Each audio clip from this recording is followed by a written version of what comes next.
Welcome to the Inner Huddle, a youth football development podcast for parents, coaches and managers of young aspiring footballers. Your hosts from Pezza Street Soccer are Pez and Jeff. Welcome along to the Inner Huddle. I'm joined in the studio as always by Jeff, and on controls we have Donna. How is everybody today? Very good, thanks Pez. Good. Right. So this is the Inner Huddle. Welcome along. We have in front of us, Jeffrey, I think it is 14 questions sent in by the general public. Real random mix as always. Should we just get cracking straight away with question one? I have heard that there is talk of banning tackling in youth football. Is this true? We haven't actually sat down and talked about these questions, have we? So No. I'm quite interested to what you think on some of these. But yes, there is some talk of it, believe it or not. I don't know what you feel about it. I think it's all stemmed from, there's a development league in Manchester where they try out lots of different ideas and different things, and I think they've banned tackling as one of their things based on, I believe, some medical research that, due to injuries with young children. What do you think about it? There's tag rugby, which obviously is their version of no tackling in rugby. But getting a tag, you could see, is probably the same as getting a tackling in rugby if you got that close. Is tag rugby solely because of injuries at a young age, Yeah, or do you think so. it's because it's a nicer introduction to the game to get people to fall in love Probably with it? Or a combination of both, yeah. Okay. And I think with any rule changes, even if it's a scenario or a challenge you're setting in training, there's always a trade-off. Mm-hmm. So, yeah, it might be a bit safe and there'll be a few less injuries, but that's part of sport risk, isn't it? And anything enjoyable, usually an element of risk involved. It's part of the game. You've got to be careful, because if it's based on medical research and there's experts who know more about it than we do are saying it should be banned, you've got to be careful to be a traditionalist and say, well, you've got to have tackling, it's part of the game. But it's part of the game. It's like having pole vault without a pole vault. Yeah. It's The trade-off that would worry me is if you'd have gone to Argentina, where Messi grew up, and said to him in his school playground, there's no tackling. Messi then doesn't develop, or someone's dived in a bit early and there's a little trigger for me to take it past him. Triggers is the key word. You don't get to learn to read those signals, Yeah. do you? And that will be a massive part of a dribbler's game, that you're taking away a cue if someone's gone in for a slide tackle and you can lift it over their leg or drop the shoulder and go the other way. So the trade-off is you might be really missing out on a massive part of youth football development if you just say there's no tackling. Especially if it only happens in this country and not in others. They're going to get a massive advantage there straight away in long-term development. And it's a skill like any other, let's have it right. They're players who've made a living and played at the highest level because they can read situations and they can time tackles. It's a skill like any other. It needs to be practiced. Unfortunately, to get good at anything, you need to try it and fail at it and make a few mistakes and give away a few fouls to learn from it, to improve and for it to become an art like any other skill. Another example would be George Best, if you look back on clips of him, and he was the master at riding a tackle, wasn't it? Chopper Harris tried literally chopping his legs clean off and he carried on through and scored a goal. And it's the other side of the argument is, and the trade-off again, is a good defender somebody that reads the game and doesn't need to make a tackle. So there's another side of the argument where you can say, well, if a defender stays on their feet, they'll be a better defender anyway. So there's an argument to every side of it, and I don't know what the right or wrong answer is. No, so great start. Great question, thank you. I thought it was actually the easiest question that we could possibly start with, but actually when you look into it, You dissect it and it gets a bit more complicated. Yeah, I mean, they've banned heading the ball in America. I don't know whether it's parts of America or all America and what age group it goes up to, but when I was out in LA in the summer with Richard Chaplow, he was saying that his boy plays and he can't head the ball at all because he's not allowed to. But that's different because that's based on research and concussions and long-term head impact injuries and things like that. So you do have to be careful. But I'm not sure how many bad injuries you get through tackling with 5 to 12-year-olds.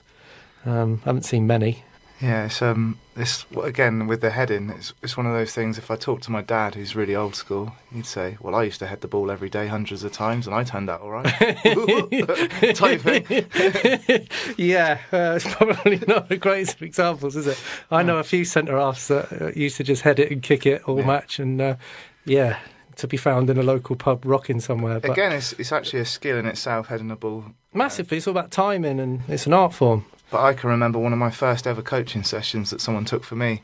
It was horrendous. He had a coach, I think, in his wellies, booting the ball up as high as he could in the air, and we had to try and head a ball into a little bin. And everybody, we could see their shoulders coming up near their ears, and they didn't fancy it at all. And I don't see how that helped us develop our heading ability. No. So, as with all of these questions in general, there's also different sides to it. I was going to say, and you make up your own mind about it. But if it becomes a rule, then it doesn't matter what your opinion is, it will be a rule. There must be a safe way to train the technique of it, but then you're not using it in a game situation, so you're not getting all the other variables of someone trying to win the head off you. So you could do a sponge ball or a plastic ball that you can buy from garages and things like that. So in answer to this question that has come in, is this true? Yes, it is true that it's being looked at. So there's your answer. You're a parent, you're a mother. Yes, it's a rather long answer. What do you think of banning tackling and heading to help protect the children? I think you can do it up until a certain age, but then they're going to have to start doing it, because if they're thinking about doing it professionally, they need to start preparing themselves and learning how to deal with that in a safe way. Yeah, okay. So actually a very interesting start, Jeffrey. Yeah, and I'm sure if your technique's right, the damage is... I'm not a scientist, so don't quote me on this, but if your technique's better, you're going to have less problems than if your technique's poor and you're just letting the ball hit you on the head because you're scared of doing it because you haven't learnt the technique.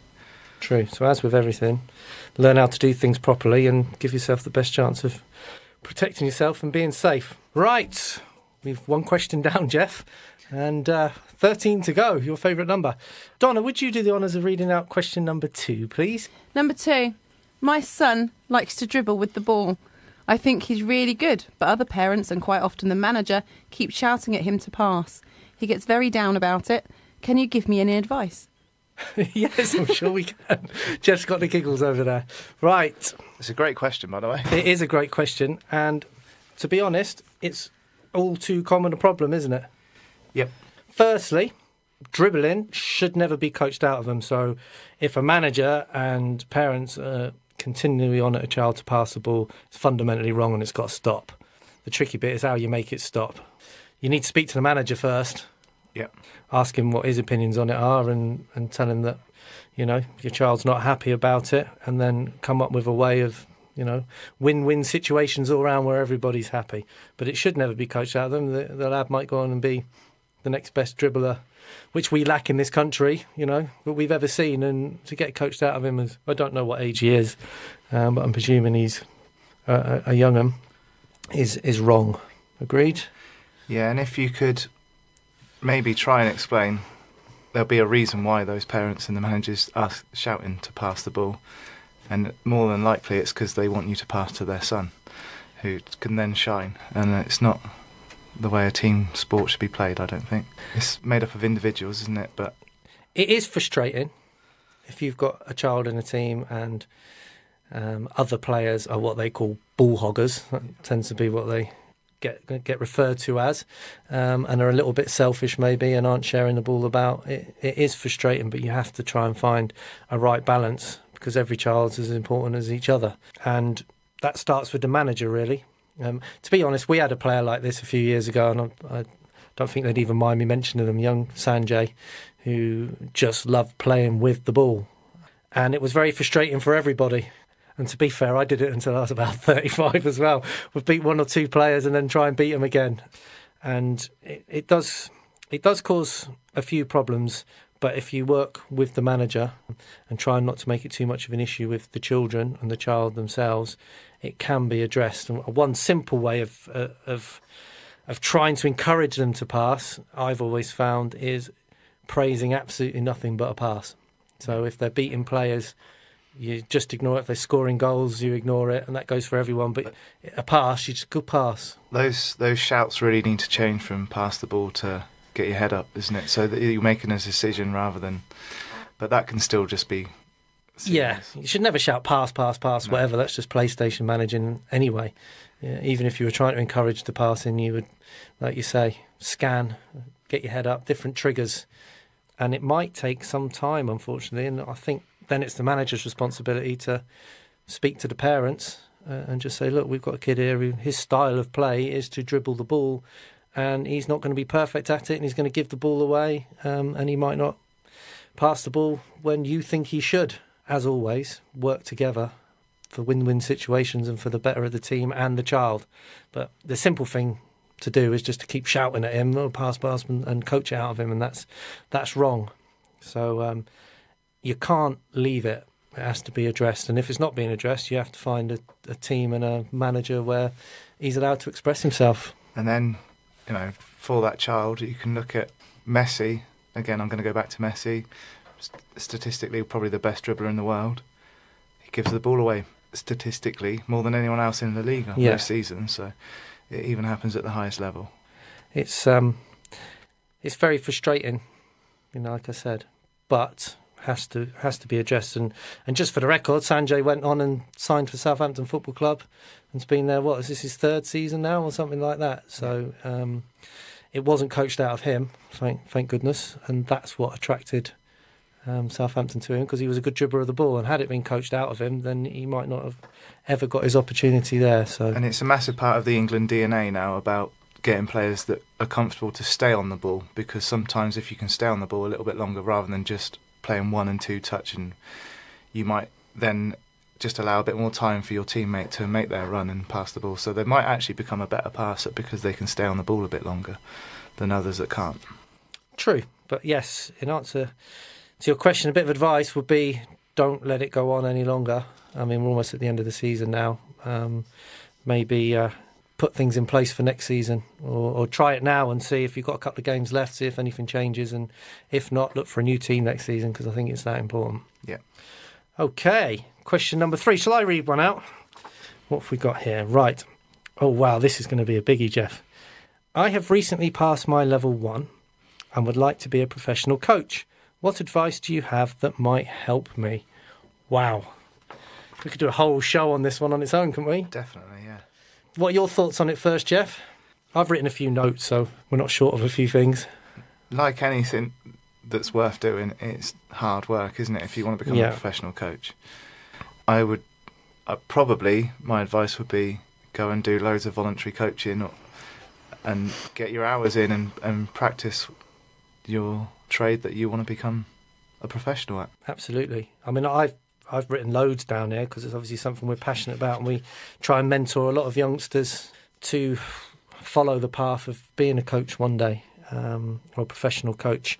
I've written down, become a student of the game. FA courses are a great starting point, but they are not enough. Very generic and perfect numbers. All the drills are, you need 12 for this, or you need 6 players for this, and then you suddenly start coaching and you've got 13 in your squad. It is getting better. It is getting better, and the child-appropriate ones are much better.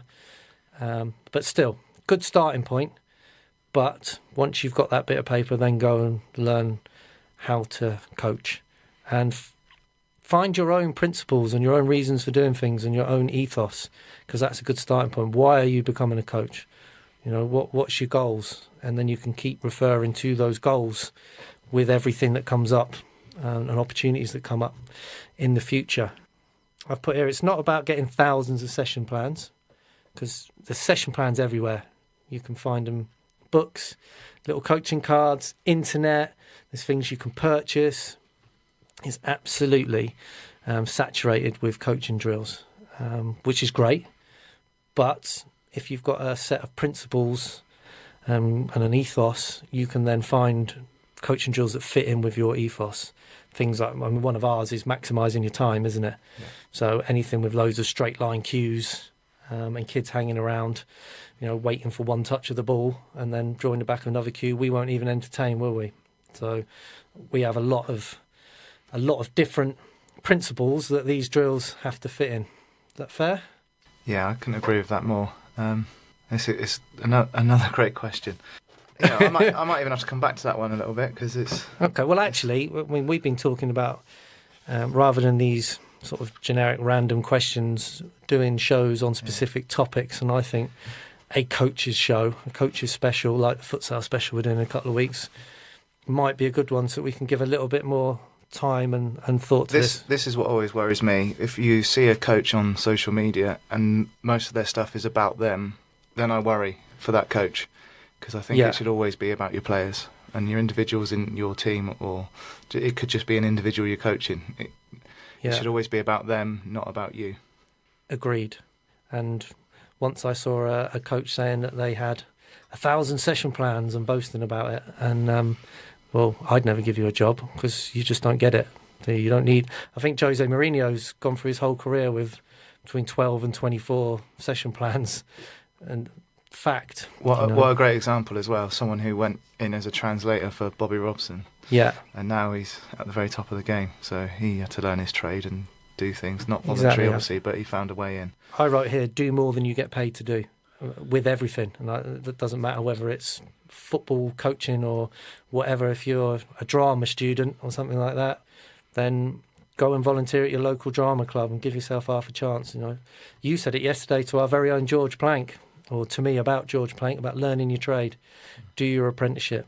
And that might be with coaching, having 13 kids in the pouring down rain at an after school club and being really thrown in at the deep end and sometimes actually worrying, not knowing what you're going to do next, because that's where you learn the most. Yeah, it's the process and outcomes again, which we'll get on to later. The outcome is you want to be a professional coach. You need to be passionate about the process, which is doing your apprenticeship and being a sponge and a student and getting mentors. And wow, we could go on, couldn't we, Jeff? Anyone can be a football coach. What do you call the worst doctor in the world, Jeff? A doctor. It's the same with a football coach. What do you call the worst football coach in the world? A football coach. It's not enough just to be a football coach and having session plans and drills up your sleeve. You have to have principles and ethos and learn about the psychology of how children learn, because they're all different. And the other thing, I'm going to go on here, but talking about Facebook posts and things, coaches that are experts on everything, from the England team to who Southampton should be picking every week, right the way down to toddler football, they worry me too. Yeah. Because you can't be an expert on it all if you've done it properly. Yeah, teachers tend to either be a primary school teacher, a secondary school teacher, or university lecturer. You can have an opinion, and an opinion based on experience, but, I mean, with us, and myself personally, I think I'm pretty much an expert in the younger age groups, the primary school age groups. I can have an opinion on the older age groups. I can have an opinion on who Gareth Southgate should pick in the England team, but You've got a lot of opinions about a lot of things. Yeah, well, that's why I'm on a radio. Hey. Do you want to do one more question? My son has come on leaps and bounds recently. This has led to a lot of interest from different clubs and organisations. I'm confused as what is best for him. Do you have any advice? And if you thought I waffled on the last one, I have written far more notes on this one. You're going to have to do your research, because I don't know all the different organisations and clubs that might be interested in your son. So it's going to be dependent on who these people are and what they're about and what their ethos is. Exactly. I've pretty much said it in the last one. Don't think just because they're a football coach and they've got this badge and that badge that it's actually any good for your child, because your child's an individual and has their own needs and wants. Can they not go for a little trial taster session? I would have thought so. I mean, I don't know what organisations and clubs, whether it's pro or whether it's something you have to pay to be in, but do your research, ask questions, and don't automatically presume that it's the best place for your child based on a little bit of razzmatazz. Just be wary of the salesmen out there that are trying to sell you something that's not really there as well.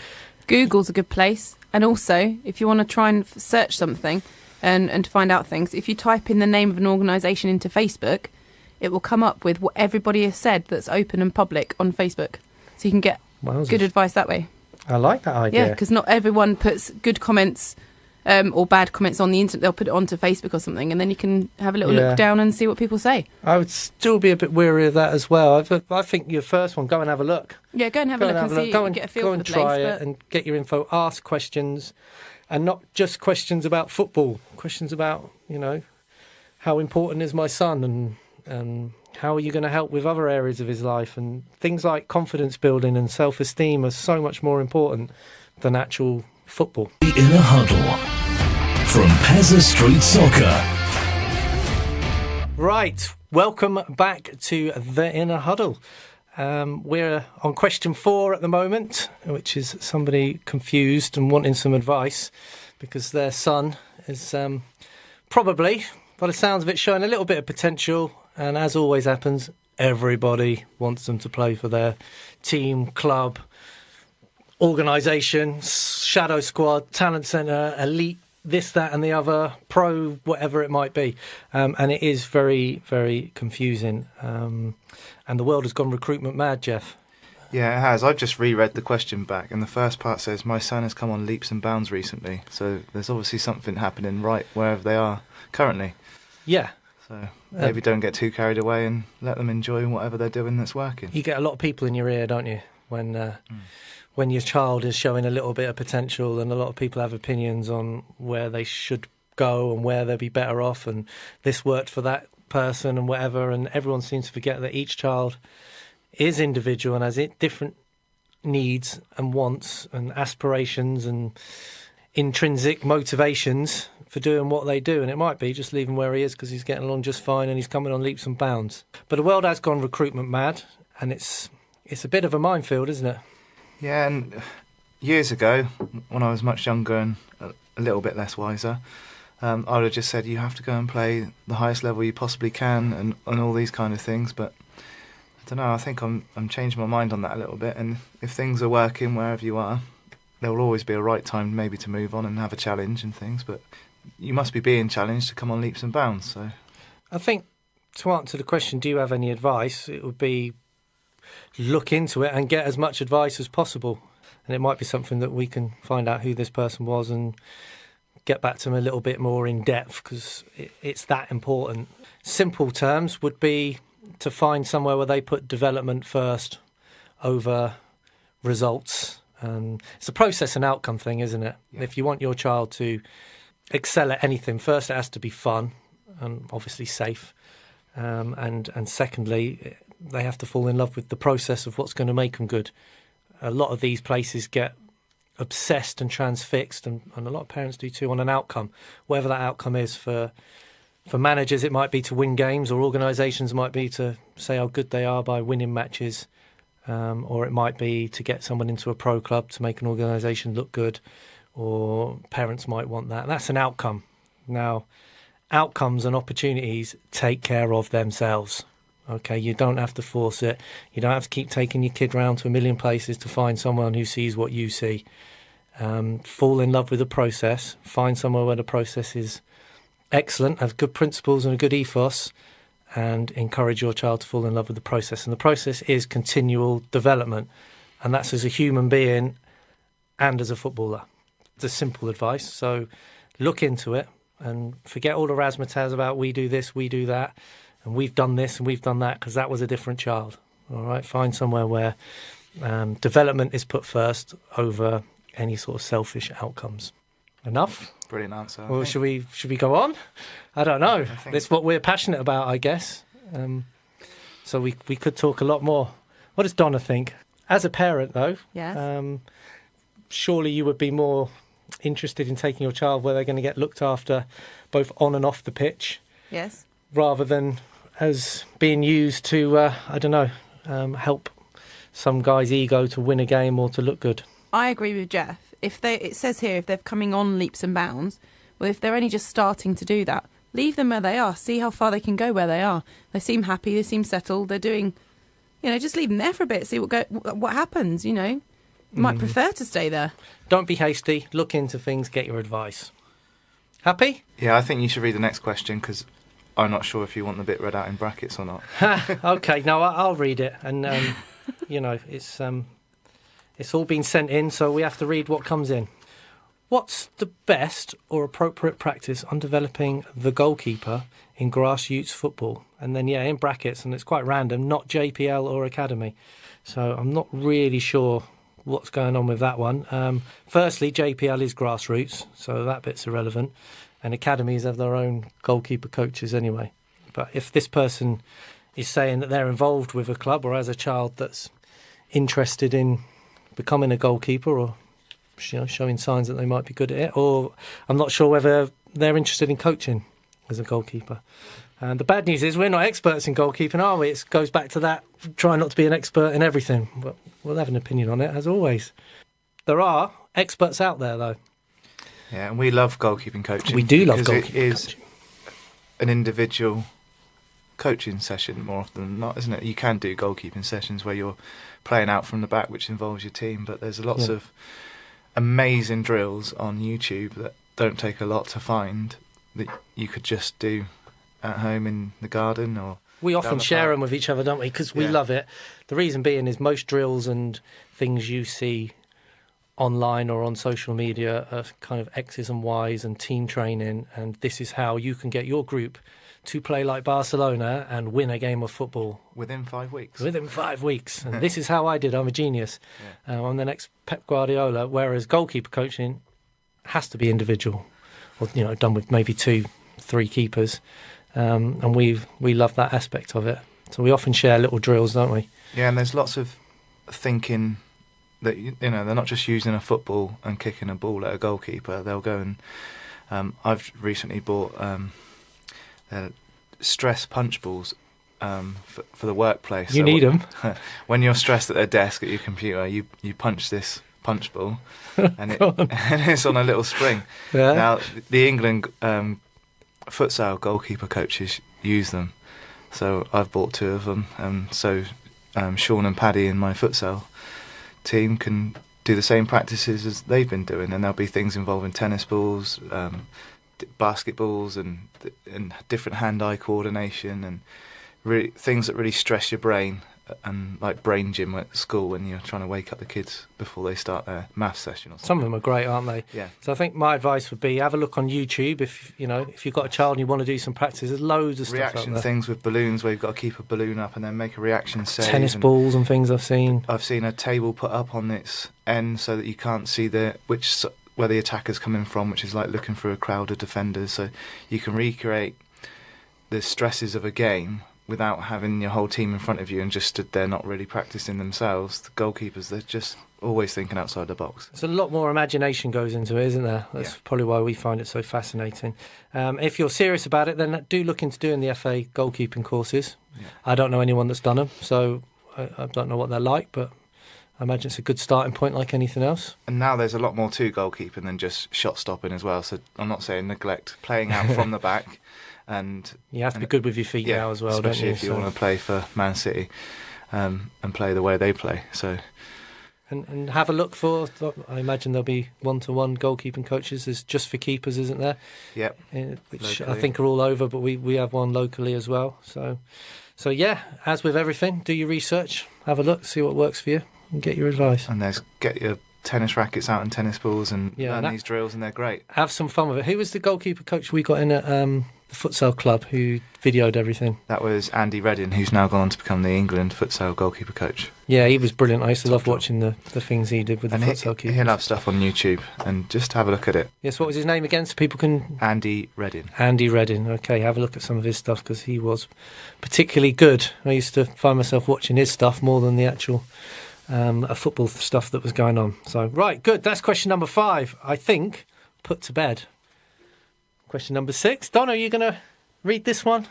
How beneficial do you think extra one-to-one sessions are for individual development? It's a great question. Well, I've jotted down, as always, a few things, but I've put mainly, it depends on what you're trying to achieve and who is doing them. The short answer is yes, but it should never be a substitute for group sessions. There's a certain type of parent possibly that thinks if you throw a few quid at something, you're going to get a desired outcome. And it's not as simple as that. As if, I want them to be this or they want to be that. I tell you what, we'll throw a few quid at it. And it's never as simple as that, is it, Jeff? We've done them one-to-ones, and it's great for technique and technical aspects of the game. But you can't replicate that random chaos of what they call in America scrimmage football, the actual game, because they need to be subjected to thousands and thousands of game situations to make mistakes, learn from them, and become good decision makers. And it's difficult to recreate in one-to-one situations. You can build a very good technical base, yes, but you're going to miss out on the social and the psychological. Habit forming and repetition, brilliant. But it is an add-on. It's not I'm going to go to one-to-one coaches and it's like doing tennis ones without playing matches. You can't recreate certain elements of the game. The Inner Huddle, a youth football development podcast for parents, coaches and managers of young aspiring footballers. From Pezza Street Soccer